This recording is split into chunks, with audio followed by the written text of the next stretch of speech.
కేంద్ర మంత్రులు సోషల్ మీడియాలో యాక్టివ్గా ఉండాలి అన్న మోదీ. సీజేపీ ఆందోళనల నేపథ్యంలో పిలుపు. చర్చలకు సిద్ధమని చెప్పిన ఆందోళనలు ఏంటి? ఢిల్లీలో అరాచక శక్తులన్నీ ఒక్కచోటు చేరాయి.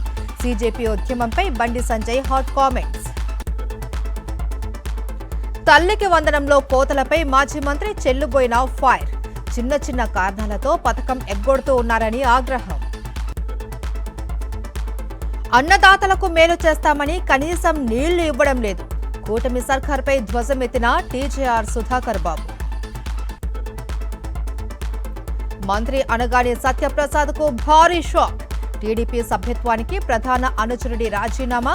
మంత్రి ఫ్యామిలీతో విభేదాలు. జనావాసాల్లో నిరుపయోగంగా ఉన్న స్థలాలను గుర్తించండి. క్యూర్ పద్ధతిలో ఇందిరమ్మ ఇండ్లపై సీఎం రేవంత్ ఆదేశాలు.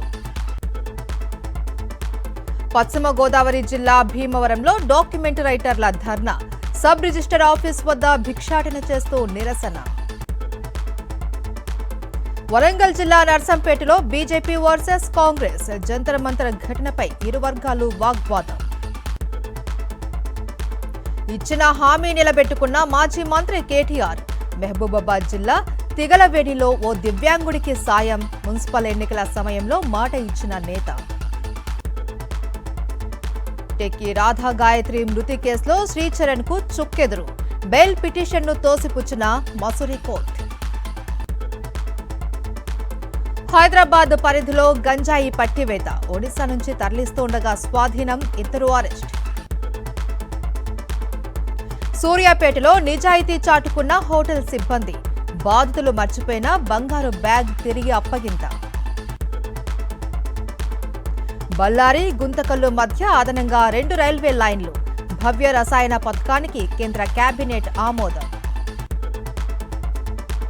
హిమాచల్ ప్రదేశ్లో ఘోర రోడ్డు ప్రమాదం. చంబా జిల్లాలో లోయలో పడ్డ టాటా సుమో. 13 మంది మృతి. ఇరాన్ అమెరికా యుద్ధం ఎఫెక్ట్. హర్మూజ్లో నిలిచిపోయిన వందలాది నౌకలు. చిక్కుకున్న వారిని తరలించాలి అన్న ఐరాస.